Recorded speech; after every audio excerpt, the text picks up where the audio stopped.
नमस्कार, मी कोच श्वेता. तर आज मी तुम्हाला श्रावण डाएट प्लॅनबद्दल सांगणार आहे.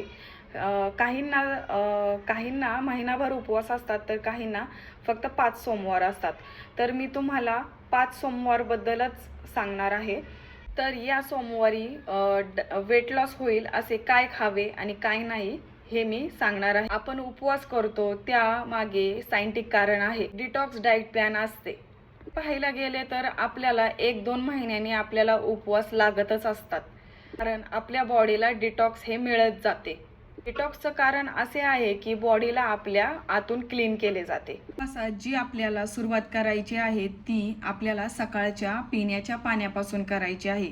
ती म्हणजे 2 ग्लास पाणी पिल्याने आपली बॉडी दिवसभरात डिहायड्रेशन आपल्याला होणार नाही याची काळजी घेते.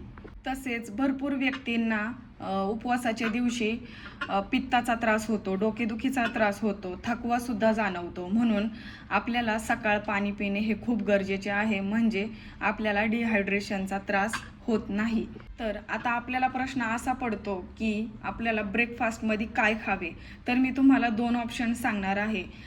एक ऑप्शन म्हणजे फ्रूट्स आणि दुसरा ऑप्शन म्हणजे गाईचं दूध आणि राजगिरा लाडू.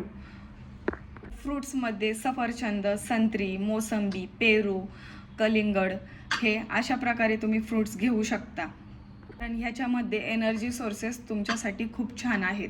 तर आता प्रश्न येतो की दुपारच्या जेवणाचा. तर दुपारच्या जेवणामध्ये आधी तुम्ही वेट लॉस करताय तर आपण 1 तास आधी किंवा अर्धा तास आधी सलाड घेतले पाहिजे, आणि सलाडमध्ये गाजर, काकडी, बीट ह्याचा समावेश करावा. आणि दुसरं म्हणजे अर्ध्या 1 तासाने आपलं जे जेवण असतं तर त्या जेवणामध्ये उकडलेले बटाटे आणि उकडलेले शेंगदाणे हेच खावे.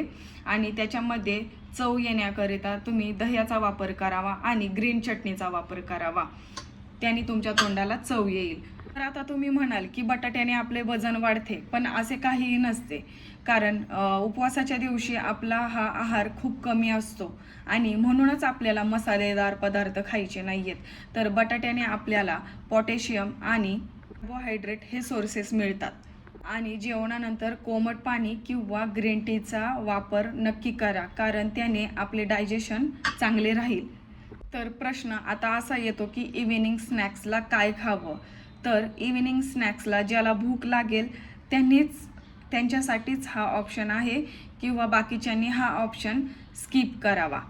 तर पहिला ऑप्शन म्हणजे नारळ पाणी आणि दुसरा ऑप्शन म्हणजे तुम्ही लस्सी, पण विदाऊट शुगर.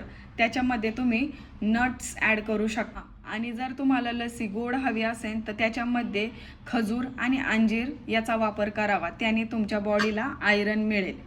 आता येऊ आपण रात्रीच्या जेवणाकडे. रात्रीच्या जेवणाकडे म्हणजे आपल्या धर्मात तर जास्त करून संध्याकाळचा उपवास सोडतात. उपवास सोडतो म्हणजे काय करतो आपण, पूर्ण आपण मस्त सगळा आहार घेतो. ते म्हणजे डाळ, भात, चपाती, एखादा गोड पदार्थ, शिरा, काही असो, त्याच्यानंतर मस्त भाजी. तर हा असा आपण संपूर्ण आहार घेतो. आपल्याला काय करायचे आहे हे लक्षात घ्या.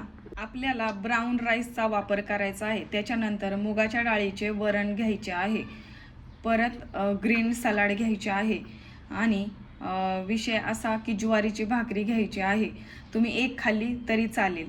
आणि दुसरी गोष्ट म्हणजे भोपळ्याची भाजी, मेथीची भाजी हे तुम्ही ह्याच्यामध्ये घेऊ शकता, पण हे ॲडिशनल आहे. तुम्ही कोणत्याही भाजीचा वापर करू शकता जेवणामध्ये. शक्यतो मसालेदार खाऊ नका, कारण आपल्याला दिवसभर हा उपवास असतो आणि संध्याकाळी आपल्याला हे सगळं खाल्ल्याने त्रास होऊ शकतो खूप. म्हणून तुम्ही तुमच्या स्वतःची काळजी करून हा श्रावण महिन्यातले सोमवार तुम्ही करा. तुम्ही हा असा उपवास केल्याने तुम्हाला पित्ताचा त्रास पण होणार नाही आणि थकवासुद्धा जाणवणार नाही, आणि पूर्ण दिवस तुमचा एनर्जेटिक राहू शकेल. धन्यवाद.